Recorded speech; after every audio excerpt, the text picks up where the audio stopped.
প্রকাশ্যে পবিত্র কোরআন পোড়ানো ইরাকি আশিরিয়ান শরণার্থী সালওয়ান মমিকাকে গত ২৯শে জানুয়ারি বুধবার রাতে সুইডেনে গুলি করে হত্যা করা হয়েছে। ঘটনার সময় তিনি টিকটকে লাইভ করছিলেন বলে জানা গেছে। ৩০ জানুয়ারি বৃহস্পতিবার এক প্রতিবেদনে এ খবর জানিয়েছে জার্মান সংবাদ মাধ্যম ডয়েচ ভেলে।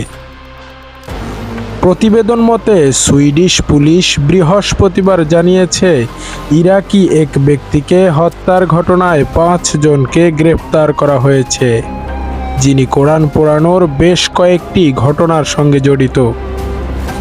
জানা যায় বৃহস্পতিবার সুইডেনের রাজধানী স্টকহোমের একটি আদালতে তার বিরুদ্ধে কোরআন অবমাননার মামলার রায় দেওয়ার কথা ছিল।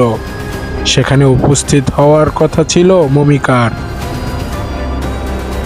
তবে তার আগেই তাকে গুলি করে হত্যা করা হয়েছে।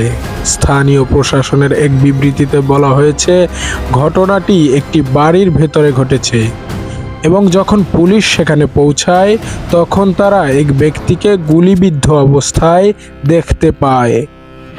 তাকে উদ্ধার করে হাসপাতালে নিয়ে যাওয়া হয়েছিল। পরে পুলিশ নিশ্চিত করে যে ওই ব্যক্তির মৃত্যু হয়েছে। ডেনমার্কের পুলিশকেও হত্যাকাণ্ড সম্পর্কে অবহিত করা হয়েছে বলে জানানো হয় প্রতিবেদনে।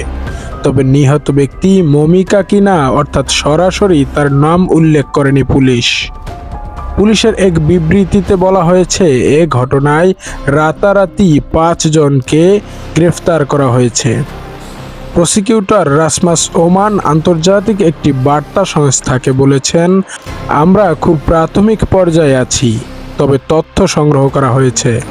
সুইডিশ মিডিয়া বলছে মমিকা যখন গুলিবিদ্ধ হয় তখন সে টিকটকে লাইভ স্ট্রিমিং করছিল।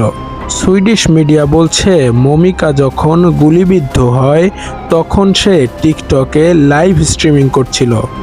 গণমাধ্যমের তথ্য মতে পুলিশ ঘটনাস্থলে গিয়ে টিকটকের সেই লাইভটি বন্ধ করেছে। অর্থাৎ গুলিবিদ্ধ হওয়ার পরও মমিকার টিকটক থেকে লাইভ চলমান ছিল। তবে এ ঘটনা বিশ্ব মিডিয়ায় মুহূর্তের মধ্যেই ভাইরাল হয়ে যায়। আরিফ তৌহিদ, ডিজিটাল চোখ, নিউজ ডেস্ক।